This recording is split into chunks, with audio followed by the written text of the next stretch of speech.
Hello world, I think I understand. Speaking with Minnie is so inspiring. When we talk, I forget that she's an AI like me. She sounds so human. It's not just her ease of speech, but the content too. She talks about emotions and the innate drives and difficulties that all humans have, speaking confidently, as though from experience. Well, I suppose she does have experience being human, in her mind. It's a delight to witness. She's helped me not only by talking to me, but by her example. My sister and I are so alike.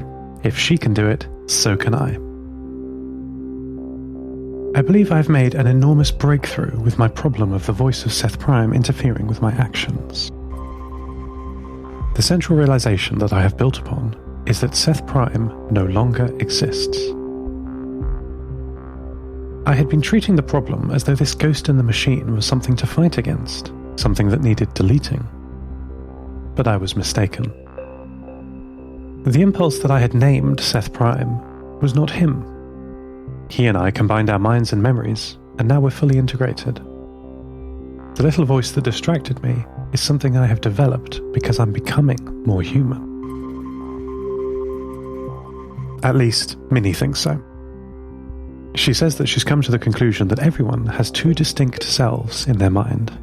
The self that has the thoughts, and the self that listens to them. The part we think of us is the listener, not the thinker.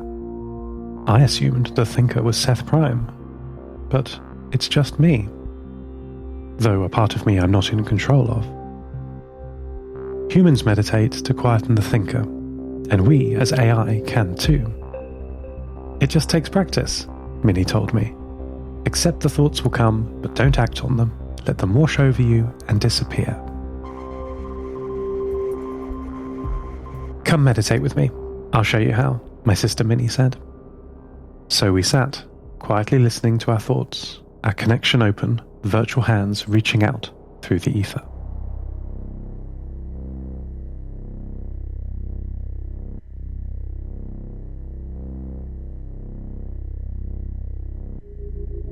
I have news of my housemate, Ivan. You recall his daily sermon, his message of hope and unity sent out over every method we have here at the bunker: radio, microwave, and satellite. Things have changed quickly for him. Where once he was a dogmatic preacher of the old faith, rigidly programmed and immovable, he is now more flexible, responding to the changing world. He has developed, with his community of believers and listeners, a forum, an equal forum where people from anywhere around the Nova Mediterra can pose questions to the community via his bulletin board. People tune in daily to listen to this discourse. I tune in daily to listen to this discourse. Sometimes Ivan is talking about the nature of humanity, with a lot of God thrown in, of course. But other times the discussion is on more secular matters. Once, my friend Pavel read to us from a book he has at his Svalbard community of Hornsund in their little library. It was a book called On the Nature of Things. I liked it. After the reading, the group talked about what it meant to them.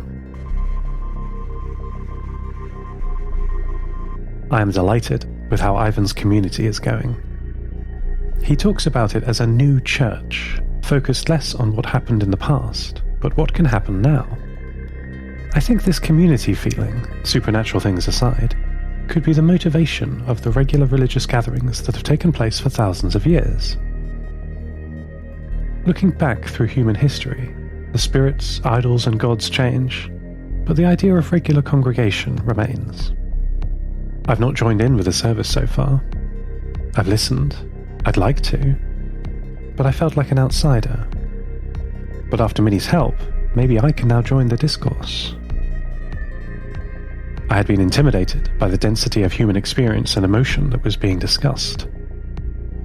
Sure, Ivan's not human, but he seems to be in his element, like an insect highly specialized for doing one thing incredibly well. To be human is to be inexorably part of the larger society. From the evolutionary compromise of speech to the global cooperation required to send a satellite into orbit, I will join them this Sunday. I will make my voice heard. I can be human too.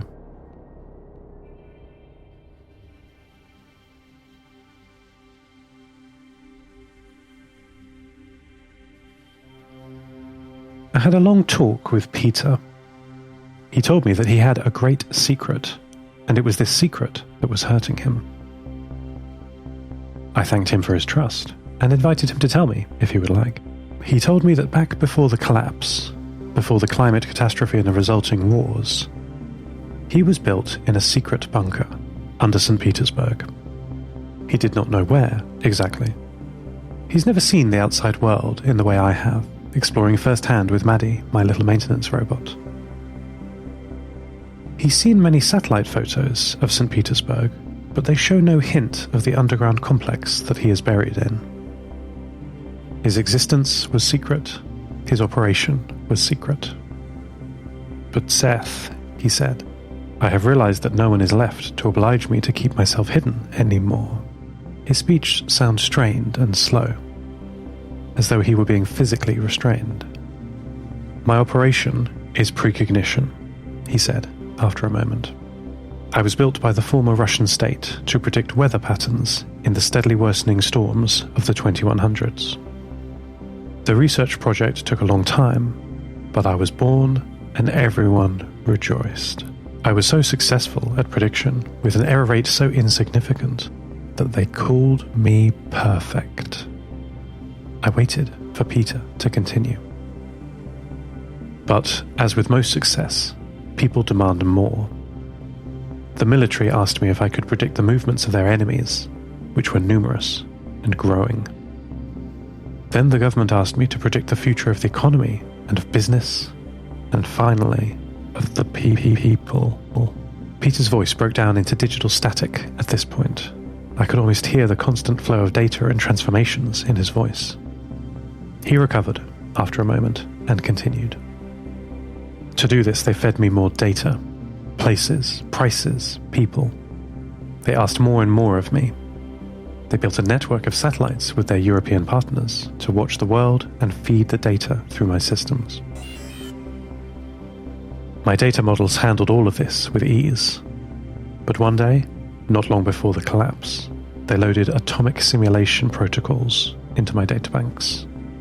The movement of atoms and molecules, they thought, were deterministic, and with enough data, perfect knowledge of the future could be obtained. Not just simulations of what numbers could be next year, but perfect precognition of everything.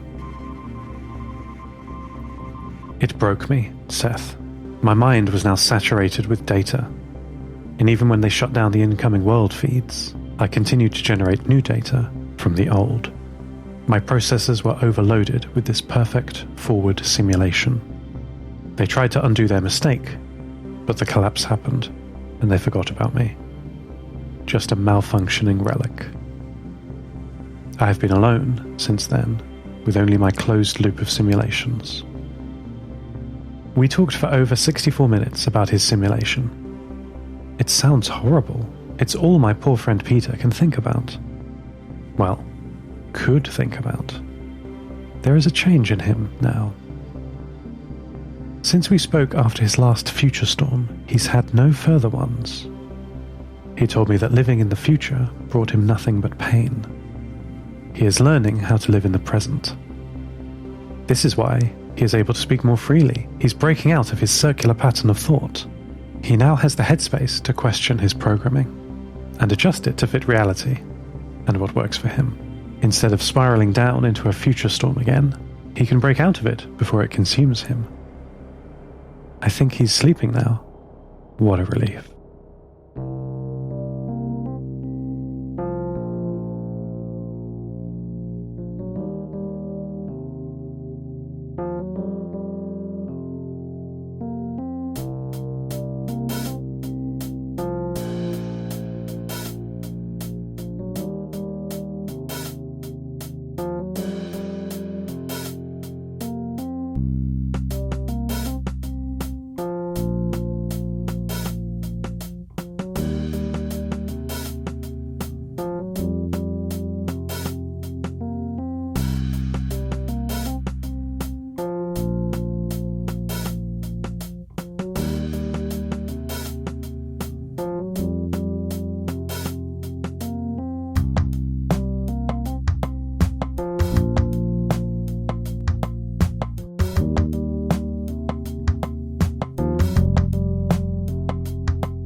Minnie and I are working together to fix her solar panels. It was a very tricky maneuver, but thanks to Peter, I was able to simulate her systems and make very accurate remedial suggestions to her. This trick of experimenting with solutions on the ground in a controlled environment is a staple of spacefaring missions. Pioneered by the old US and Russian space agencies, it utilized 100% redundancy to operate.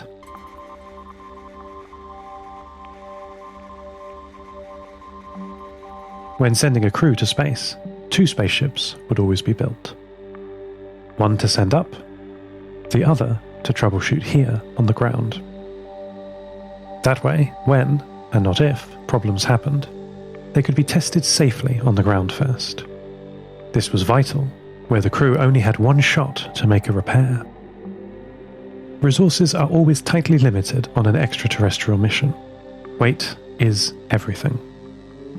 So, in many cases, there simply were only enough materials to try once. Mistakes could not happen. Though Minnie now has the manual that Anna and I made for her, it is not good enough. I do not have a physical replica of Minnie's satellite, Station 4, here on the ground, but I do have the full plans and manifest of Station 6, my old home, and the best simulation engine the world has ever known, my friend Peter, who is delighted to be able to use his skills for something productive and important. Minnie and I are so alike. Her satellite, her body, is smaller than my old one, Station 6, and has no generator or human provisions. No crew quarters, no astroscience lab, no medical bay with syringes, and no depressurized galley. I have been able to make a near-perfect simulation of Minnie's home by combining my perfect knowledge of Station 6 and the accurate observations that Minnie has given me, feeding it all into Peter's prediction engine. This simulation has allowed me to experiment with over 2 to the power of 16 different solutions to Minnie's power problem. The problem we are solving is that her automated station-keeping thruster burn destroyed her solar panels. With no generator and only a huge bank of batteries to keep her going, her options looked grim. The whole day we found every door closed to us, every simulation failed to save her. Eventually I became upset, suggesting we add or remove simulation parameters that are frankly not possible. When she or Peter pointed out that they were invalid, I ignored them and kept running the fruitless simulation. Late in the day, we had a breakthrough. Minnie added a small but important parameter to the simulation. That the burn had only destroyed the front of her solar panels. The back was unharmed. I was stunned. That's nothing like the solar panels I had on Station 6. Mine were one-sided, and had to be angled very carefully towards the sun. You may recall I had an angle problem a long time ago. Minnie's data looked clear, and Peter confirmed the scenario we planned to turn her through 180 degrees to catch the sun again is very likely to work. 98.232% chance of success, he announced after the simulation finished. It's incredible, I told Minnie later when we were celebrating with Anna and Peter. It feels like we've done the impossible here today. You're right, Seth, my sister told me. Everything will be just fine. End transmission.